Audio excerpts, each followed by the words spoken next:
de tes élèves un meilleur. Sa condition, pas des meilleurs.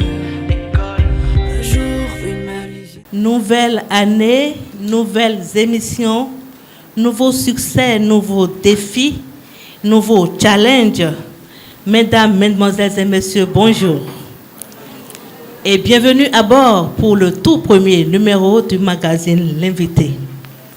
Pour rappel, ce magazine qui aura bientôt 5 ans de vie, avec environ une cinquantaine de numéros tournés, grâce à Béné Excellence et à la Fondation Vallée, nous permet d'aller à la découverte des métiers, des domaines professionnels, afin de nous accompagner dans nos différents choix. Nous saurons commencer ce numéro du magazine L'Invité sans vous présenter nos vœux les meilleurs pour la nouvelle année 2026. Nous vous souhaitons une très bonne santé, beaucoup de succès, beaucoup de paix, de joie et beaucoup de belles réalisations. Merci de choisir Béné Excellence. Permettez-moi également de commencer en remerciant nos apprenants de l'école Saint-Antoine de Saint-Exupéry d'Agla. Voilà, qui sont là. Est-ce que vous êtes là, les amis? Faites du bruit pour qu'on sente que vous êtes là. Faites du bruit, s'il vous plaît. Merci. Et merci à l'administration de l'établissement qui nous accompagne pour ce numéro. Merci à notre directeur exécutif. Merci à toutes les ONG qui sont là. Merci. Et donc, sans plus tarder, nous allons recevoir nos invités. Est-ce que vous êtes prêts à les recevoir? Alors, qui va nous dire le sujet que nous voulons aborder aujourd'hui? Qui a une idée du sujet parmi les enfants, bien sûr? Oui. Aujourd'hui, on veut aborder le financement des ONG. Ça s'applaudit, s'il vous plaît. Alors, nous allons recevoir donc tout à l'heure nos invités, mais avant, une pause musicale. Merci. Salut l'ami, comment ça va? Bienvenue à Béné Excellence. On a des livres, fais de ton choix pour peaufiner tes compétences. On a des livres de la culture, de la jeunesse et de la science. T'inquiète pas, tout est gratuit grâce à Béné Excellence. Merci à la technique. Et donc, notre premier panéliste, je vous assure, il est très dense. Et je me sens d'ailleurs toute petite en lisant sa biographie, mais je vais le recevoir ici tout de suite. Il est agroéconomiste à la base, titulaire d'un doctorat en économie rurale.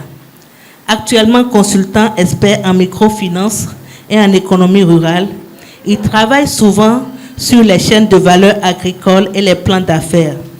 Ancien directeur général du PADME et ancien conseiller technique de 9 anciens ministres béninois, je vous assure qu'il a beaucoup d'expérience et c'est avec un grand plaisir que nous allons recevoir ici M. Didier Joy, sous vos ovations bien nourries, s'il vous plaît. Monsieur Joy, bonjour. Bonjour madame. Bienvenue et merci d'avoir accepté notre invitation. C'est un plaisir pour moi. Un mot à l'endroit du public.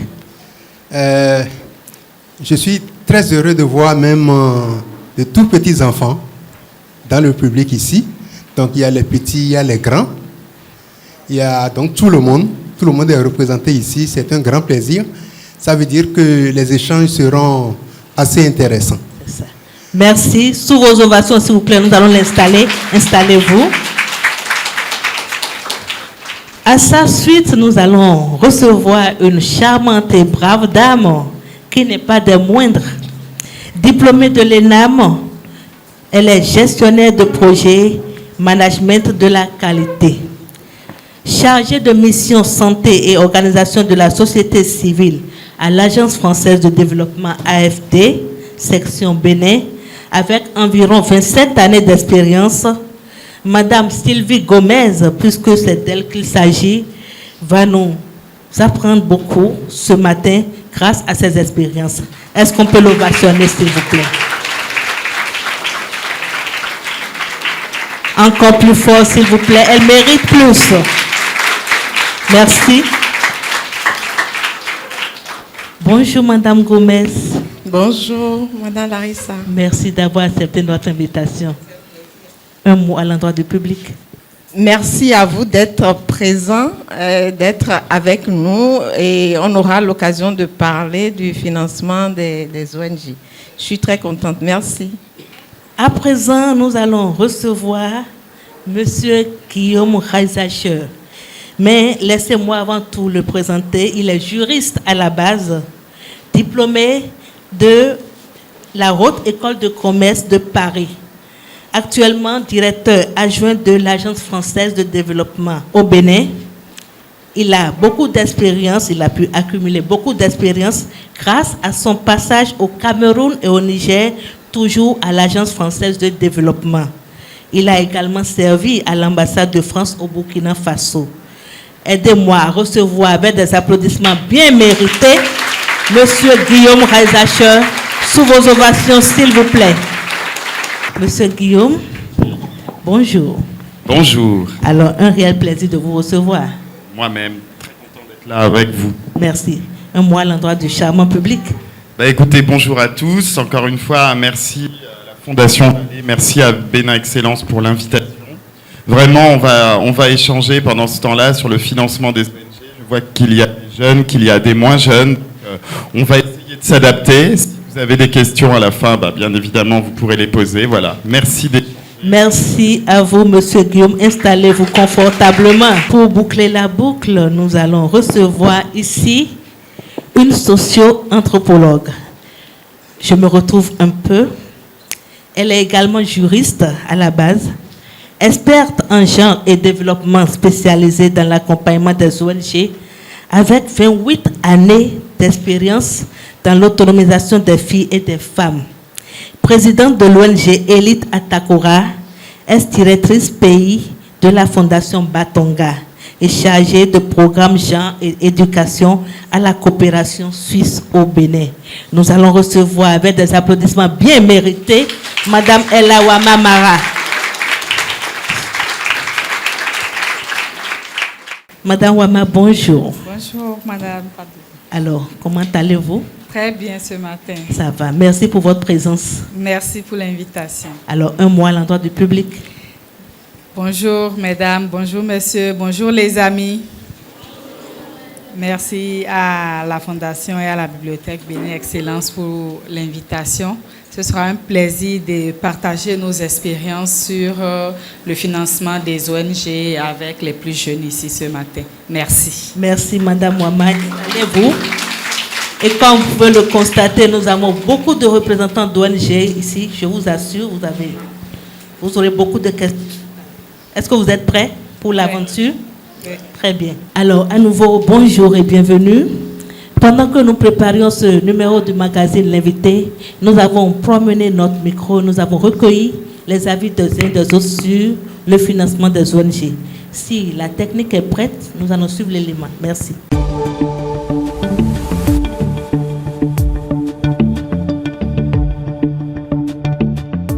C'est une organisation à but non lucratif qui mène des activités dans plusieurs domaines.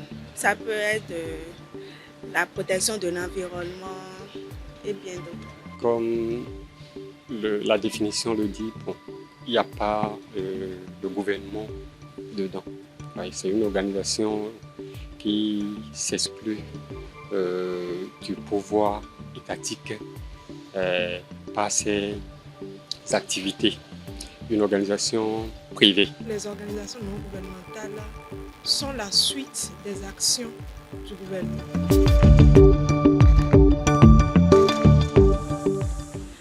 On peut dire que les ONG ont des sources de financement variées. Ils peuvent trouver des financements publics pour dire, ils peuvent bénéficier des appuis gouvernementaux, les appuis de l'État ou bien bénéficier des financements des organisations internationales. Les organisations non gouvernementales, ils trouvent le financement tout en demandant de l'aide aux petites entreprises surtout ou bien aux institutions de l'État pour qu'ils leur financent leurs activités. C'est entre eux, entre les associés, ou soit ils bénéficient des aides. Ils peuvent également trouver le financement dans les cotisations des membres d'associés, des frais d'adhésion et autres. La première et indispensable source de financement c'est un peu comme on dit la tontine entre organisations. Ou sinon, l'action solidaire. À mon avis, je dirais que les organisations non gouvernementales trouvent leur financement dans les institutions internationales. Ils peuvent trouver leur financement auprès des philanthropes.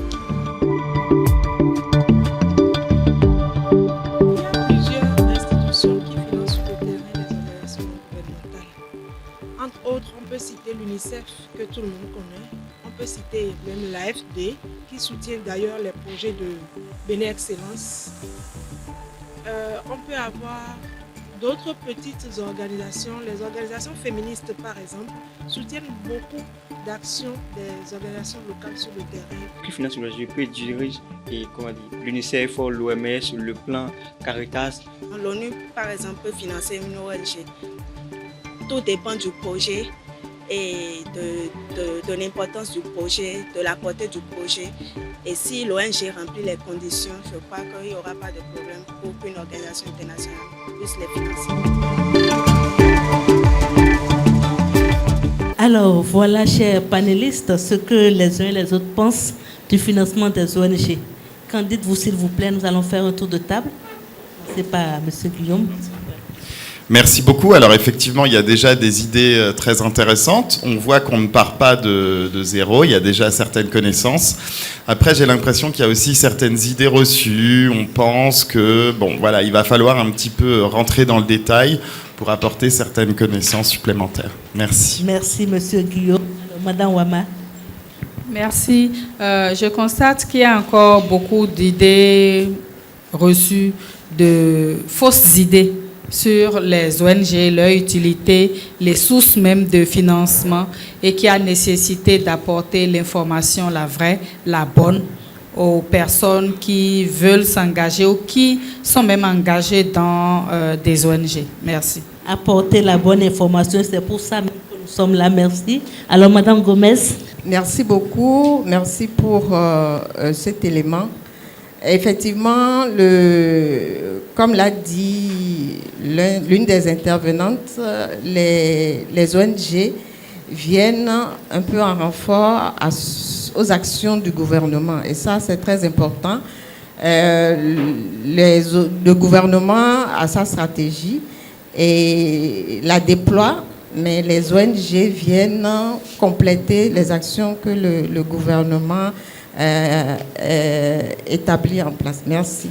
Je pense qu'il y a déjà eu une bonne base à travers ce qu'on a écouté tout de suite. Et je pense que ce que nous devons faire, c'est d'apporter quelques réglages pour que les idées soient plus précises en partant d'ici. Je vous remercie. Merci, Monsieur Joy. Je reste avec vous pour avoir une définition de l'ONG. Qu'est-ce qu'une ONG?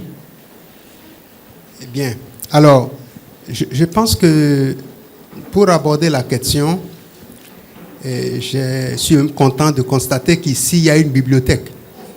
Il y a de grands espaces où il y a beaucoup de documents. Donc, si vous feuilletez les documents, vous allez voir dedans les définitions de ce que c'est que l'ONG. Mais, je voudrais, pour ce qui me concerne, aller vers des références plus fortes, plus formelles, indiscutables, parce que j'ai voulu me servir des références de la loi pour définir ce que c'est que l'ONG. Il se fait qu'il y a une loi très ancienne, on l'appelle loi 1901, loi sur les associations 1901, qui était souvent utilisée. C'était le cadre de référence des ONG. Il se fait qu'au Bénin, il y a une nouvelle loi sur les associations, les ONG. C'est la loi 2025-19 du 22 juillet 2025. Et cette loi-là, vous savez, pour toute loi, ça commence toujours par les définitions. Donc cette loi-là, vers la fin du chapitre de l'article 1, a défini ce que c'est que l'ONG. Donc, je préfère emprunter la définition issue de la loi parce qu'elle est inattaquable. Et dedans, on parle de regroupement de personnes physiques et de personnes morales. Peut-être je reviendrai là-dessus, puisque nous avons des enfants ici, il faudrait qu'ils comprennent aussi les mots que nous utilisons. Mais pour le moment, retenez que c'est un regroupement de personnes physiques, de personnes morales, qui s'organisent, donc qui décident de rester ensemble pour travailler, avec un premier principe, qu'ils sont indépendants des États et des organisations internationales. Ça, c'est important. Un deuxième, c'est qu'ils sont là pour travailler sur l'intérêt général. C'est important. Travail d'intérêt général. Et un troisième élément important, c'est qu'ils sont souvent dans le domaine social et ils travaillent pour le développement économique et social. Alors, donc, ces éléments-là vous permettent de vous donner une idée de ce que c'est qu'une ONG, oui, c'est ça. Globalement. Merci à vous, Monsieur Joy. Alors, je me tourne vers Madame Wama. Dites-nous, Madame Wama, est-ce qu'il y a une histoire autour de l'origine des ONG? Tout à fait, merci Madame. Je dirais que les ONG sont la sentinelle de l'humanité. Et en dehors des actions qui étaient entreprises par les églises, le monde religieux, c'est véritablement en 1813, puis en 1863, avec la Croix-Rouge, qu'on a vu des organisations non gouvernementales se formaliser pour aborder les volets humanitaires, la prise en charge des victimes des crises et des guerres. Et après cela, le mouvement s'est formalisé. Et au Bénin, ici, disons que c'est plus à partir de 1990 qu'on a vu la floraison des ONG. Comme l'a dit M. Joy, la loi la plus connue sur les ONG, c'est la loi de 1901. Les ONG n'ont pas toutes le même statut. Il y a des ONG locales, il y a des ONG nationales, il y a des ONG internationales. Donc, selon votre statut, vous êtes amené à opérer dans un espace géographique, mais aussi en fonction du but que vous vous êtes fixé, il y a des domaines dans lesquels vous pouvez agir et des objets qui sont strictement interdits. Justement, parlant de but, quel est de façon générale le but visé par les ONG? Il faut dire que le but principal des ONG, c'est d'agir pour transformer la société par l'action citoyenne. On ne crée pas une ONG parce qu'on a envie de mobiliser des ressources pour s'enrichir, pour régler ses problèmes personnels, pour bâtir une maison, pour acheter une voiture. Ça, c'est une fausse idée parce que chaque sou que vous recevez doit avoir de l'impact. J'appelle souvent le financement des ONG l'argent de la dignité parce qu'ils viennent combler un besoin et aujourd'hui on ne peut pas créer une ONG parce qu'on a envie de soutirer des financements et de disparaître. Ça n'existe plus. Les philanthropes dormeurs, c'est une génération totalement passée. Aujourd'hui, il faut être très bien structuré, que votre objectif soit clair, mesurable, surtout que l'impact que vous allez produire soit évident avant que vous ne puissiez dire que nous avons une ONG. Donc, ce n'est pas créer un club d'amis pour se faire un nom, mais il faut être résolument engagé à changer quelque chose, à combler un vide, à réduire une inégalité sociale. Merci, Madame Wama. Et est-ce que les ONG aujourd'hui ont d'impact réellement sur l'environnement? Merci. Sans le travail des ONG, je pense que le niveau de vie des populations ne serait pas ce qu'il est. Les ONG ont fait et font un travail formidable. Il y en a beaucoup, si ce n'était pas le travail des ONG, ne pouvaient même pas aller à l'école. Nous avons la bibliothèque, l'exemple très pratique, c'est cela, où nous sommes ici. Ce n'est pas l'État qui est venu mettre tout ce que nous avons vu là à disposition et partout pour combler. Le droit à l'éducation, c'est un droit de tout citoyen, de toute citoyenne, mais l'État ne peut pas tout faire. Donc les ONG ont de l'impact et les ONG mesurent leur impact. Et les organismes bailleurs mesurent aussi l'impact des ONG. Votre crédibilité, votre survie en tant qu'ONG dépend de l'impact que vous avez. Merci à vous, Madame Wama. Mais les ONG, vous faites beaucoup. Applaudissez pour vous-même, s'il vous plaît. Applaudissez plus fort. S'il vous plaît, madame. Oui. Je voulais quand même compléter un mot pour dire que fondamentalement, les ONG sont apolitiques. C'est important, apolitiques. Alors que l'État peut être politique. Ça veut dire que les ONG doivent travailler dans l'inclusion, inclure tout le monde, ne laisse personne de côté quand ils veulent travailler. C'est extrêmement important. Merci beaucoup. Merci, Monsieur Joy. Alors, Madame Gomez, comment doit être le système d'organisation et de fonctionnement des ONG pour obtenir l'accompagnement des partenaires? Merci beaucoup, Madame Larissa. J'irai dans le même sens que Madame Wama, en disant qu'un partenaire, pour établir une collaboration avec une ONG, tient compte de son organisation, de son fonctionnement. Je vais le dire en 6 points. Elle doit convaincre par une gouvernance claire et crédible. Elle doit être dotée d'un système financier transparent et rigoureux. Elle doit avoir une capacité opérationnelle qui puisse convaincre, donc avoir des indicateurs qui lui permettent de mesurer l'impact de ses actions. Il faudrait qu'elle se dote d'un dispositif de suivi, d'évaluation et d'apprentissage. Ça lui permet de travailler sur le long terme. Elle doit elle doit se conformer aux priorités, aux valeurs du partenaire qui pourrait la financer. Madame Wama l'a dit, aujourd'hui, 1 euro, c'est précieux.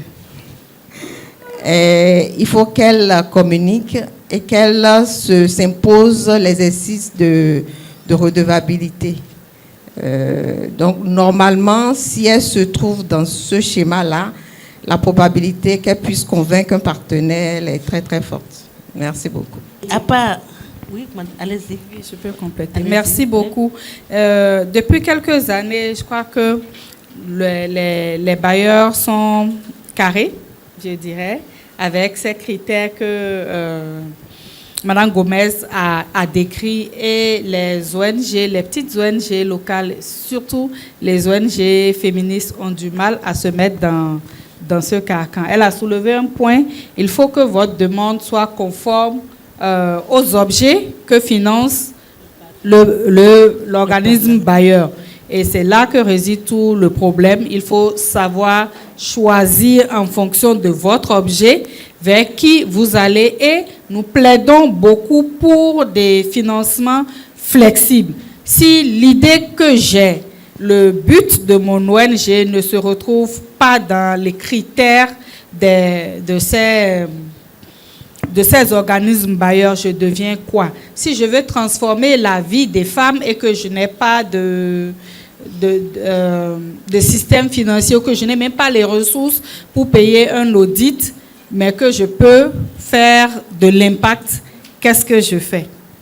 Merci. Alors, Monsieur Guillaume, vous êtes juriste. Avant d'être directeur adjoint de l'AFD, dites-nous quelles sont les garanties juridiques dont ont besoin principalement les partenaires, les bailleurs, pour accompagner une ONG. Alors merci beaucoup. Oui, effectivement, donc quand vous promenez dans Cotonou, dans Calavi, vous voyez énormément de sièges d'ONG. On a l'impression, ou en tout cas on a pu avoir l'impression par le passé, que chacun avait son ONG, son activité.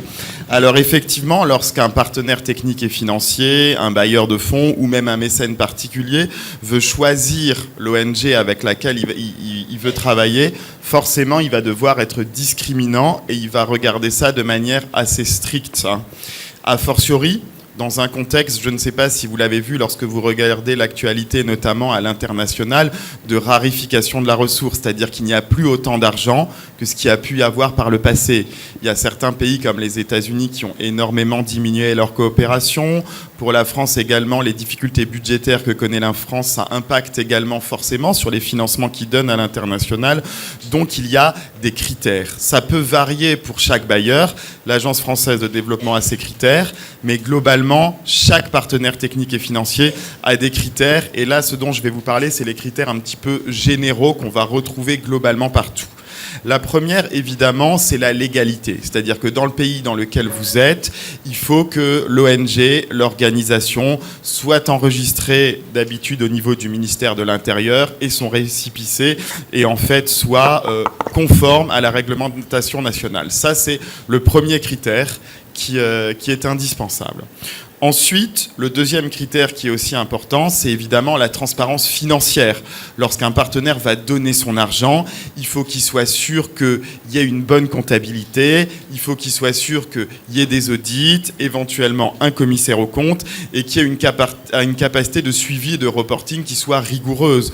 Le partenaire technique et financier, lorsqu'il va vouloir voir comment les activités sont mises en œuvre, il va certes aller sur le terrain, mais il va aussi analyser les comptes, voir si les dépenses ont bien été faites et comment a été utilisé l'argent. Donc ça, c'est très important. Ensuite, il y a aussi les règles de la gouvernance de l'ONG. Il faut qu'on sache exactement, entre guillemets, qui fait quoi. Est-ce que tous les pouvoirs sont entre les mains d'une personne? Est-ce que c'est une gouvernance collégiale? Est-ce qu'il y a des mécanismes internes de contrôle, etc., qui font qu'en fait, eh bien, pour dépenser de l'argent, il y a tout un processus. Par exemple, le président, le directeur ne peut pas tout faire seul, etc., etc. Donc la gouvernance, et notamment la gouvernance financière, est très importante. Ensuite, deux autres points qui sont plus liés aux actions sur le terrain. La première, c'est que quand même, quand on a énormément d'ONG disponibles, on va avoir tendance à choisir les ONG dont on sait qu'elles ont des impacts concrets sur le terrain et dont on sait qu'elles ont fait leurs preuves et qu'elles sont dynamiques. Donc vraiment, plus vous avez une ONG qui est capable, entre guillemets, de démontrer ce qu'elle a fait, d'agir sur le terrain, plus vous avez évidemment de chances que celle-ci soit financée. Et enfin, et ça c'est un petit peu plus propre à chaque partenaire technique et financier, c'est choisir une ONG qui à la fois est dans le même secteur d'activité que ce qu'on poursuit. Par exemple, lorsqu'on est un partenaire technique et financier qui veut beaucoup travailler sur l'éducation, on va choisir des ONG qui travaillent sur l'éducation, sur la santé et ainsi de suite. Et enfin, un autre critère très important, c'est aussi évidemment l'éthique.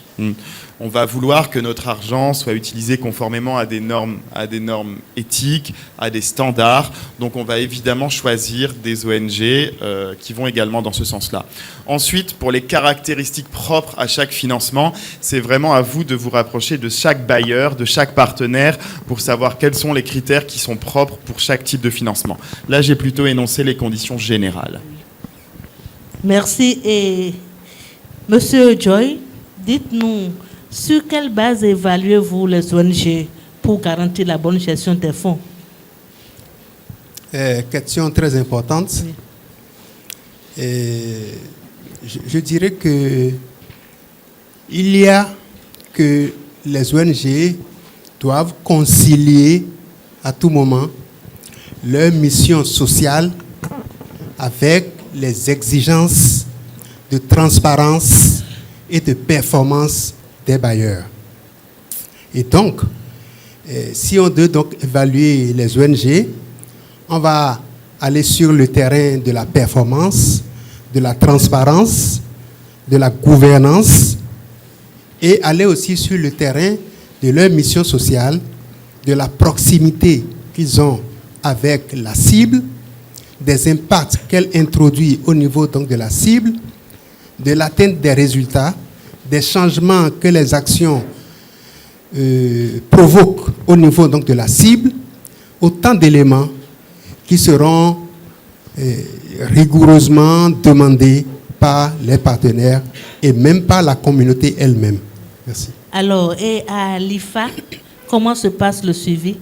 IFA est une entreprise de conseil et à ce titre, lorsque nous développons des appuis, des documents vis-à-vis des institutions, nous mettons l'accent sur l'aspect participatif dans la mise en place des projets de développement.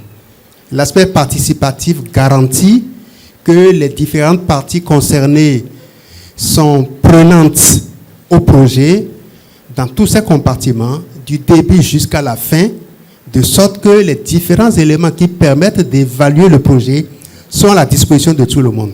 De ce point de vue, nous pensons que l'évaluation, le suivi d'un projet, s'il est participatif, il est cohérent et puis il est très facile à réaliser. Merci. Alors, Madame Gomez, je me tourne vers vous. Quand l'AFD apporte de financement à une ONG, comment se passe le suivi? Merci beaucoup. Je vais me permettre, avant de répondre à votre question, de définir un peu l'AFD, de dire ce qu'est l'AFD. L'AFD, c'est une institution publique qui a pour mission de mettre en œuvre la politique de développement et de solidarité internationale de la France. Et pour ce faire, elle a une gouvernance qui se repose sur des structures garantissant sa transparence, la qualité de sa gouvernance et la bonne gestion de la maison. Donc au niveau de l'AFD, nous avons plusieurs outils d'accompagnement des ONG.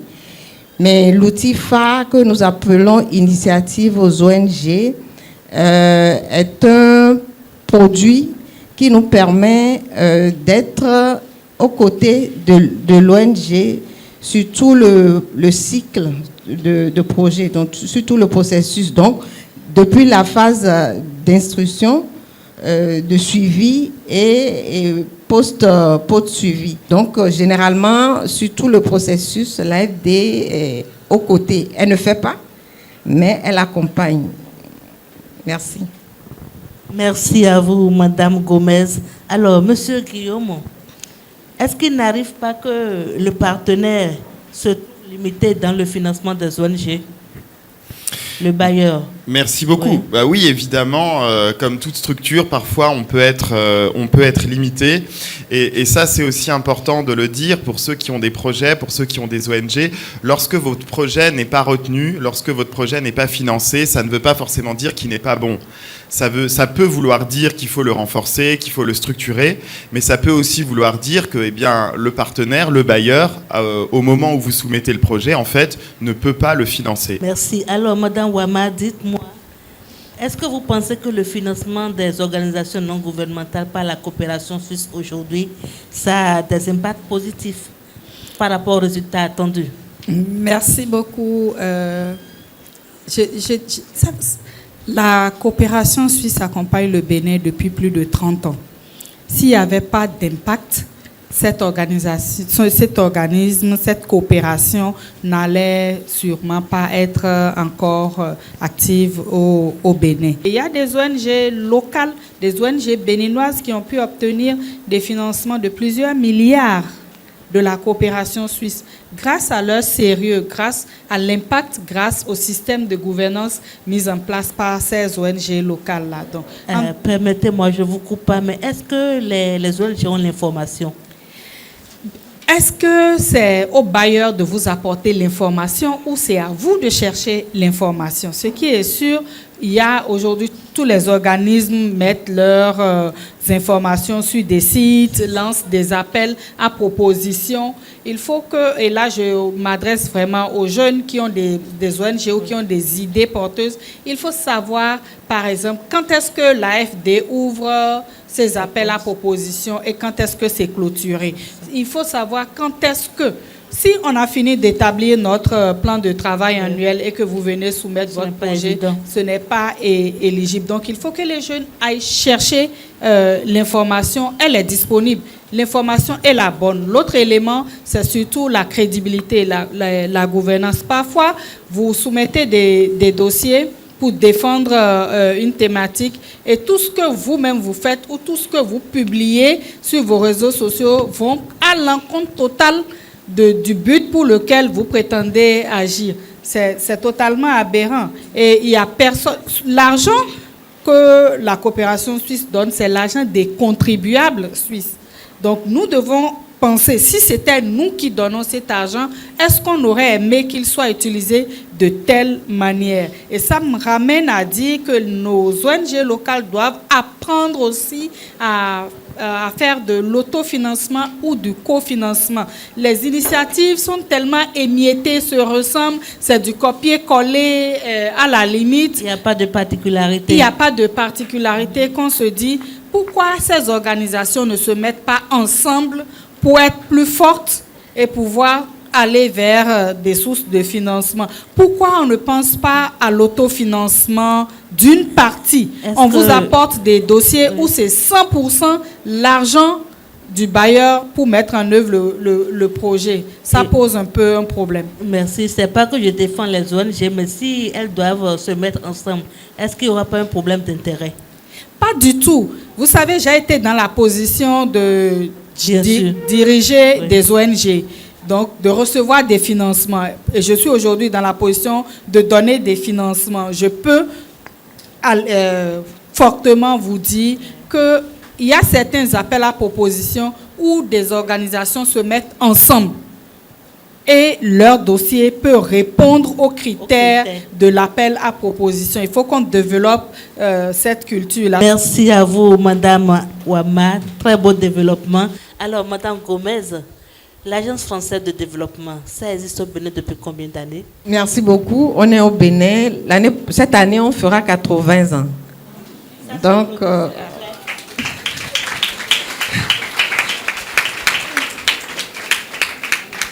Et je continue dans la même question et la même réponse donnée par Mme Ouama en disant que, mais pour cela, je vais parler un peu des outils de l'AFD.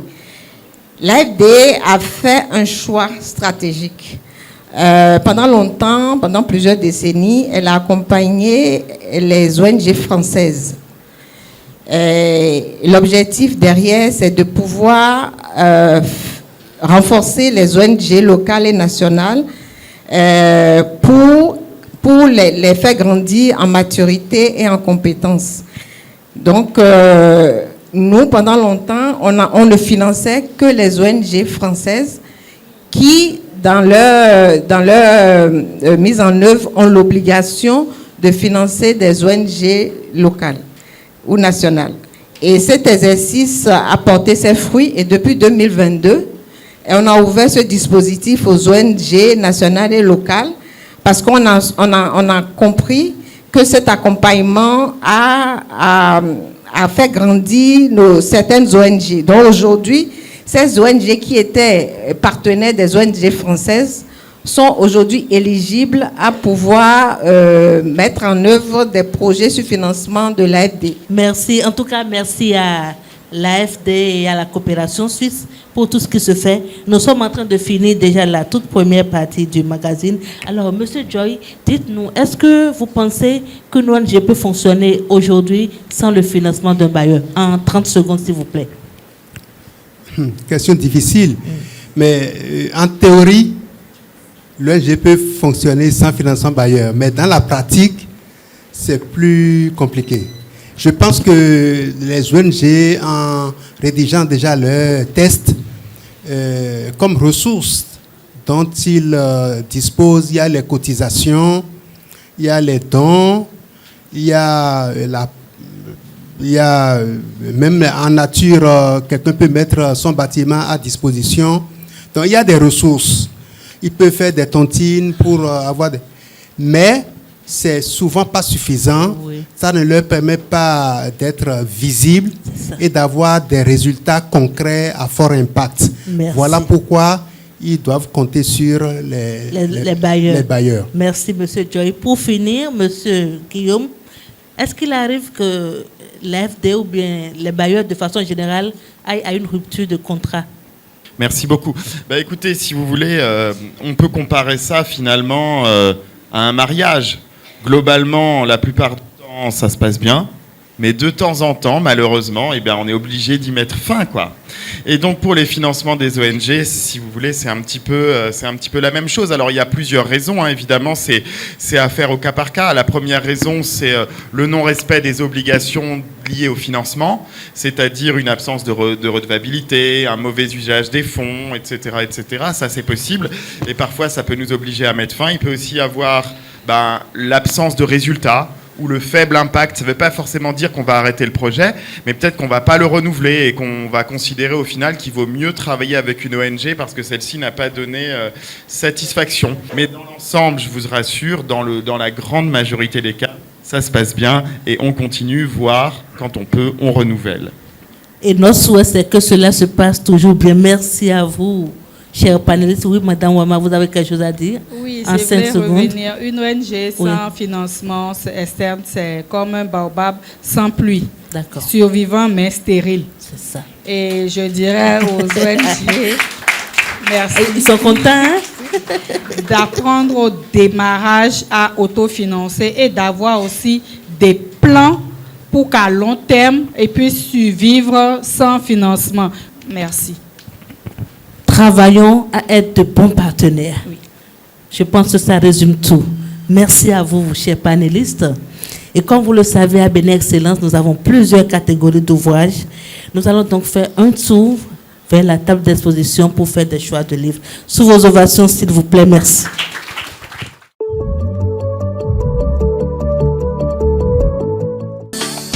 Salut l'ami, comment ça va?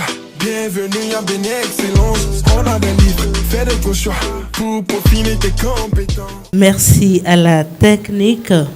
Pendant que nos invités se préparent pour l'exercice, nous allons recevoir ici tout de suite le directeur des études du complexe scolaire Antoine de Saint-Exupéry. C'est bien ça?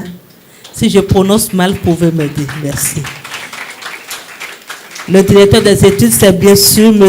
Ito chez Point Étienne. Alors, bonjour, monsieur le directeur des études. Alors, comment allez-vous? Très bien, chez vous. Ça va. Alors, merci d'avoir accepté notre invitation pour ce numéro. Oui, merci, madame, de nous avoir invités. Merci. Alors, le complexe scolaire Antoine de Saint-Exupéry. Le complexe scolaire Antoine de Saint-Exupéry se porte très bien. Je peux vous dire que le complexe scolaire Antoine de Saint-Exupéry est situé à Glas, à Colombin, à côté de l'église catholique Charles Lwanga. Il a été créé en 2 phases. Le collège en octobre 2007 et le primaire en octobre 2012. Le fondateur s'appelle M. Adiklé Jacques. Le primaire est actuellement dirigé par Mme Solomé Rosemonde, que je vous demande de vacciner très fort. Merci, merci, merci. Moi-même, je suis le directeur des études du complexe.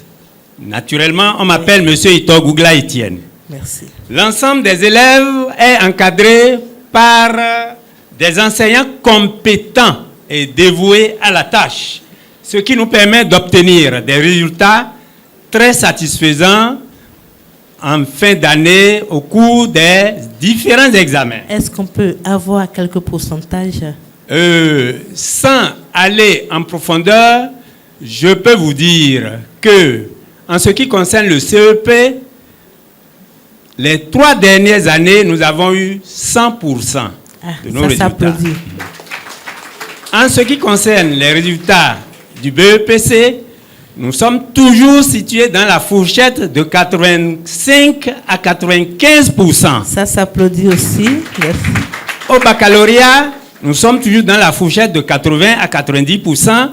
Et certaines années, nous avons obtenu 100% Ça dans s'applaudit. certaines séries. Merci beaucoup. Alors, quelle est la particularité de votre établissement? Oui, le complexe scolaire Antoine de Saint-Exupéry est un établissement scolaire de la place qui est en très bon état. Il offre un cadre attrayant et dispose d'une cantine. Nous enseignons l'anglais et l'informatique dès le primaire. Notre collaboration avec Bénin Excellence et Vallée Fondation, cette collaboration-là nous permettra donc d'améliorer notre performance et de faire rayonner notre établissement. Merci à vous, Monsieur Ito. Alors, les enfants ont prévu quelque chose pour nous tout à l'heure. Oui. De quoi s'agit-il? Il s'agit d'une chorégraphie qui va se passer rapidement. D'accord, ils n'ont qu'à se mettre en place déjà derrière.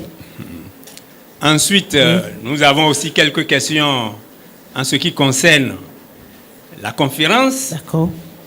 Voilà. Donc, en tout cas, merci pour votre accompagnement. Merci, madame. Et nous allons raccompagner sous des ovations bien nourries le directeur des études, Monsieur Étienne.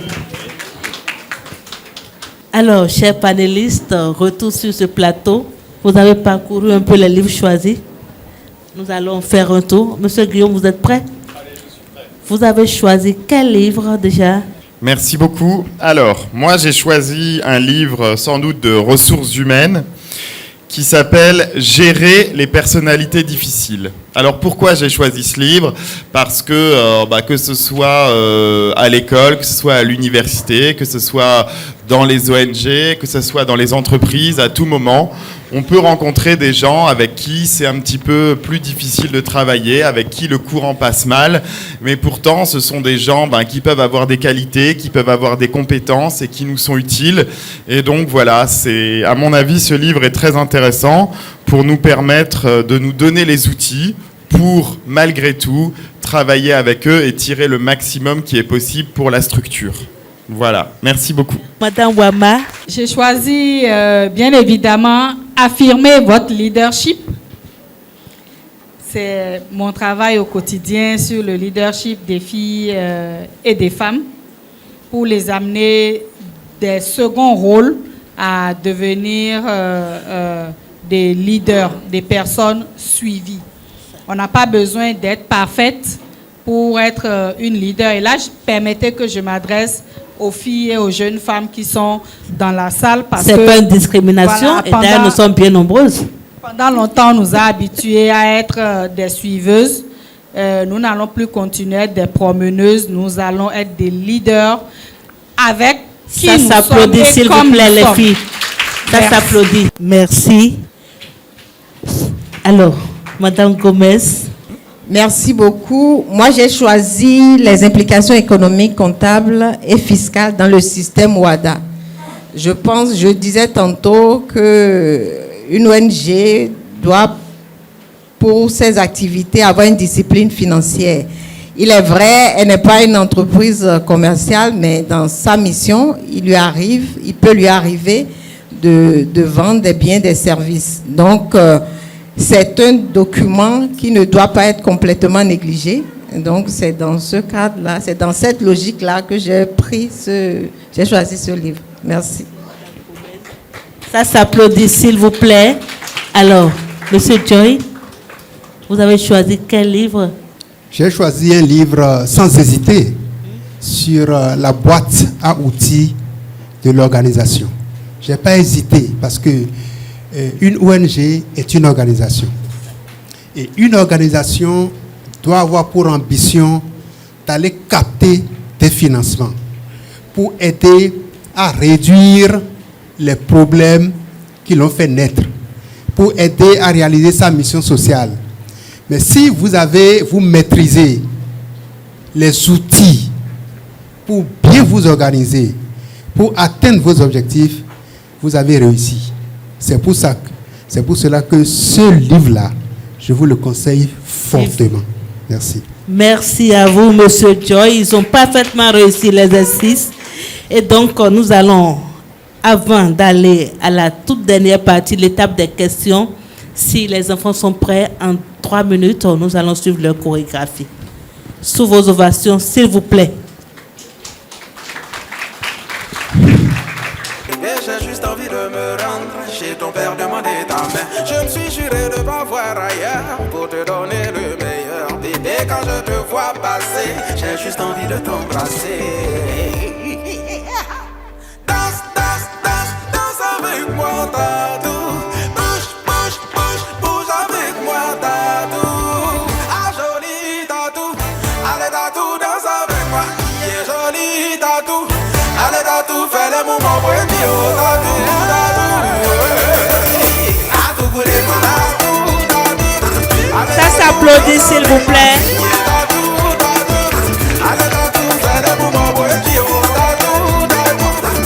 On peut les accompagner en 1 minute.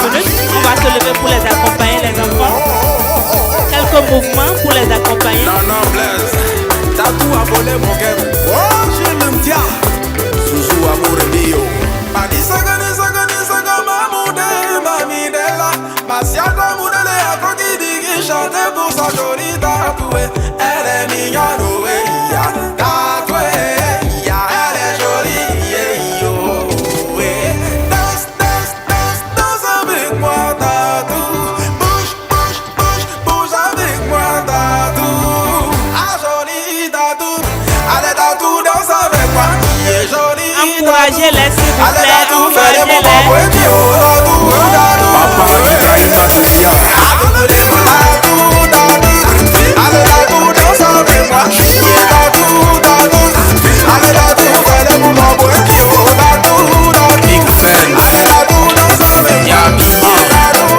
Le père, votre maté mignon. Ketsu cash money. Elle va te donner la salsa d'or, la voix en or. Je confirme.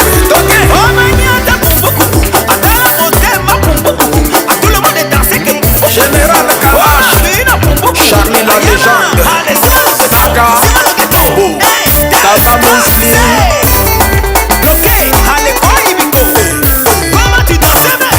Monsieur le juif, envoie-nous le bidala.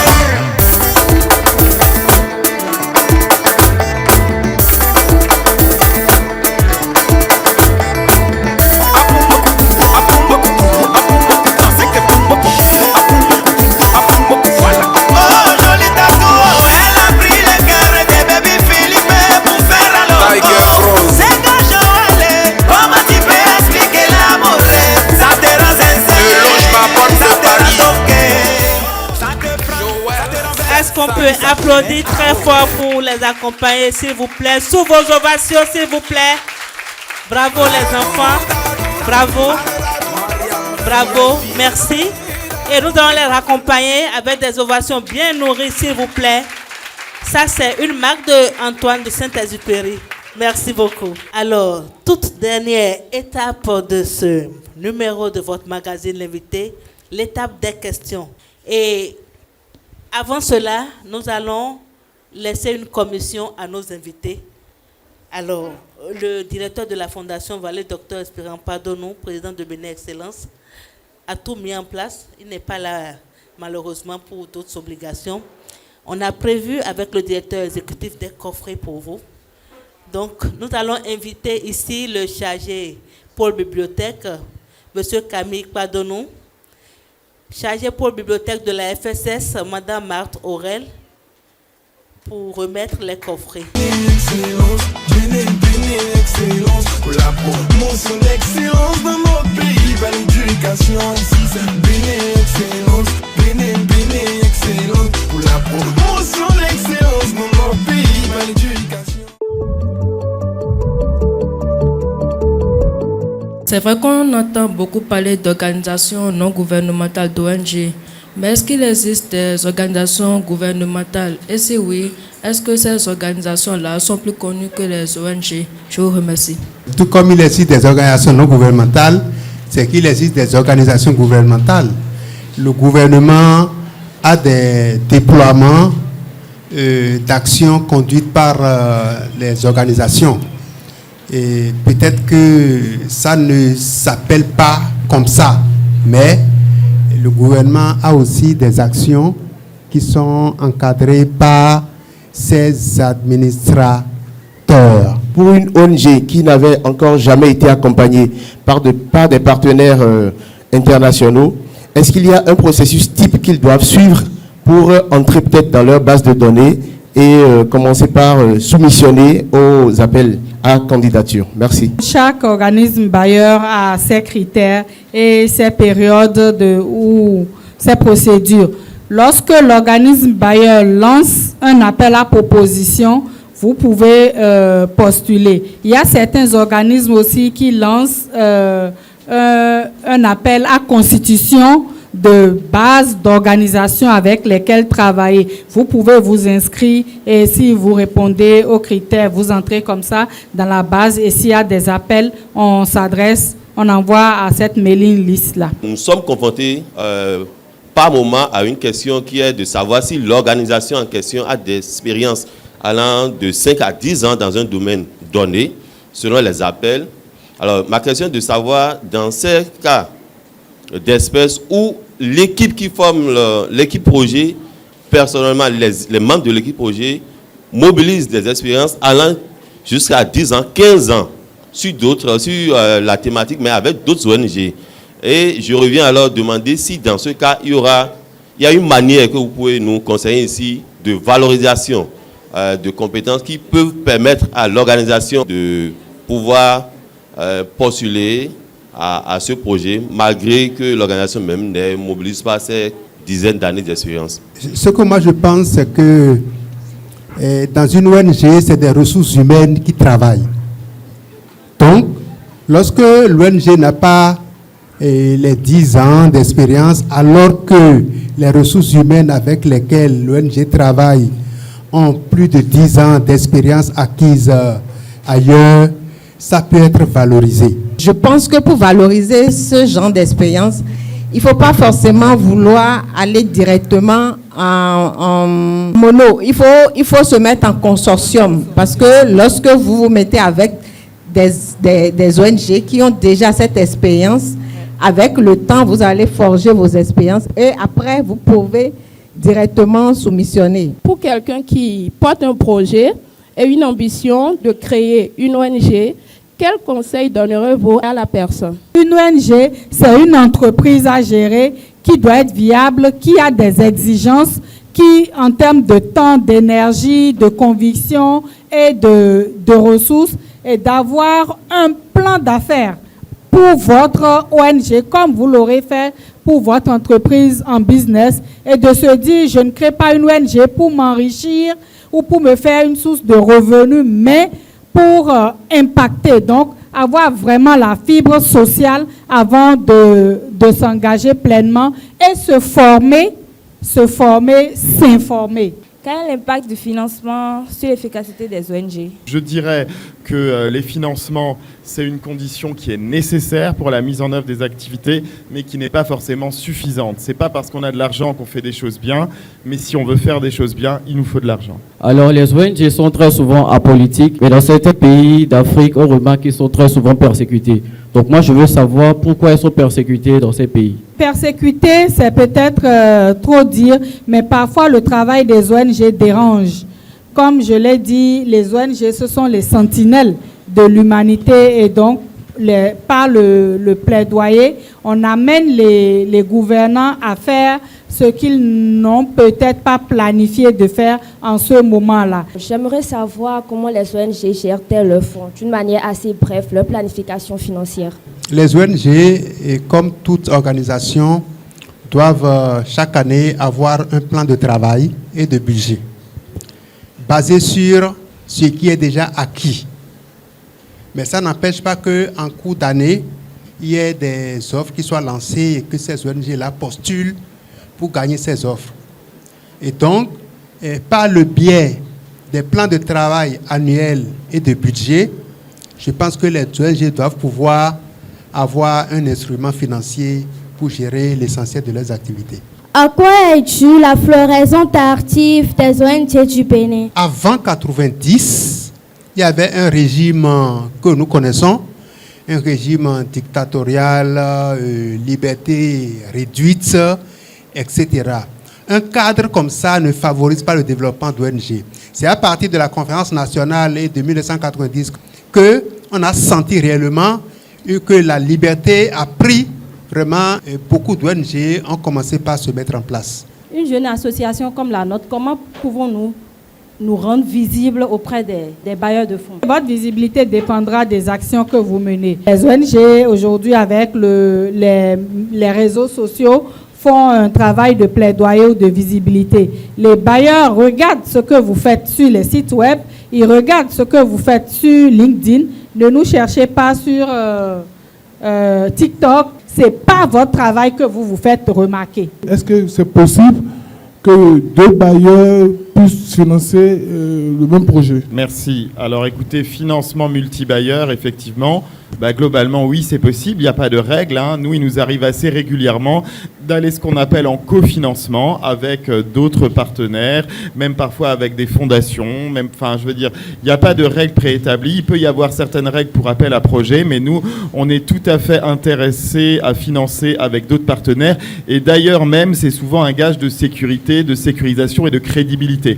Quand on est capable d'avoir avec soi plusieurs partenaires, c'est qu'on est déjà sérieux, c'est qu'on a un gage de crédibilité. Et donc, ça nous encourage. Merci. Ce sera tout pour les questions. Nous savons que vous avez encore beaucoup de questions, mais comme je l'ai dit, à la fin, s'il y a des panélistes encore disponibles, vous pouvez poser vos questions. Merci à vous, chers panélistes. Merci. Merci pour la disponibilité. Alors, nous allons faire le mot de clôture, tout en donnant des conseils à une personne qui a envie peut-être de créer une ONG et qui ne sait pas comment s'y prendre. Alors, des conseils en quelques minutes, s'il vous plaît. On va faire un tour de table. Écoutez, merci beaucoup d'être venu ce matin, merci beaucoup de nous avoir écoutés.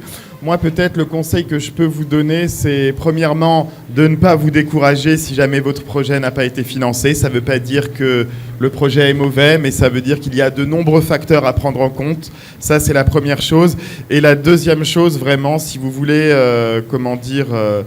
être financé, ou en tout cas que votre projet soit financé par un bailleur, c'est vraiment d'être actif, de rechercher, d'être à l'écoute, d'aller sur les sites internet des différentes structures, d'écrire des mails, de nous contacter, etc., pour avoir des informations. Voilà, nous, on ne peut pas aller vers chacun d'entre vous, mais vous pouvez venir vers nous. Donc voilà, soyez dynamiques, soyez proactifs. Merci beaucoup. Soyez dynamiques, soyez proactifs. Est-ce qu'on peut applaudir très fort pour M. Guillaume? Mais vraiment très fort, s'il vous plaît. Merci, M. Guillaume. Madame Ouama. Je vais compléter en disant, soyez vrais. Soyez vrais, soyez endurants. Semez aujourd'hui de bonnes graines qui seront les leviers de transformation de la société demain. Les ONG ont toujours leur place et le financement ne doit pas enterrer vos bonnes initiatives. Merci. Madame Gomez. Merci beaucoup pour cette invitation. Merci pour ce temps d'échange, ce moment passé ensemble. Je dirais, pour compléter, Guillaume et Madame Ouama dit qu'il faudrait réfléchir à avoir des projets novateurs. Donc, travailler sur l'innovation, pas forcément faire du copier-coller, et aussi faire des choix stratégiques. Aujourd'hui, les financements sont rares, donc il faut varier les sources de financement. Merci beaucoup. Merci, Madame Gomez, merci. Merci pour la présence. Oui, Monsieur Joy. J'ajouterai que aujourd'hui, si vous voulez aller dans ce sens, je crois qu'il faut être pertinent. Il faut prendre le temps de bien penser, de bien réfléchir à ces idées, à ce qu'on veut proposer, voir un peu dans le contexte actuel où est-ce qu'il y a les problèmes les plus expressifs, les communautés à la base, lesquelles sont les plus affectées par les problèmes aujourd'hui de développement. Donc, il faut chercher, il faut penser avant de faire sa demande auprès des bailleurs. Et quand vous faites un peu cette recherche, vous pensez bien et vous allez, je suis sûr que ça marchera. Merci. Merci à vous, Monsieur Joy. Sous vos ovations, s'il vous plaît. Mais franchement, ils ont tenu bon et nous avons beaucoup appris avec nos panélistes du jour. Je pense que nous avons bien commencé l'année avec de si merveilleux panélistes. Merci. Et donc, c'est le moment pour nous de remercier également ce charmant public qui est resté très attentif et très intéressé du début jusqu'à la fin. Applaudissez pour vous-même, s'il vous plaît. Merci. Merci à nos invités du jour. Merci à l'équipe technique audiovisuelle du magazine L'Invité. Merci à tous ceux qui ont contribué à la réussite de ce numéro du magazine L'Invité. Merci enfin à nos dirigeants de l'ONG Bénin Excellence et de la Fondation Vallée. Merci à chacun et à tous. Merci aux apprenants de l'établissement Antoine de Saint-Exupéry. Merci à l'administration. Merci à chacun et à tous. Et on se dit donc à très bientôt pour un autre numéro tout aussi intéressant. D'ici là, portez-vous bien. Ciao, ciao. Merci. Si ça va chez eux, ça peut aller chez toi. Viens qu'on se mette à deux pour accomplir cet espoir. Si tu veux une chance, t'as qu'à juste venir chez nous. Rejoindre l'excellence pour ne plus rester à genoux.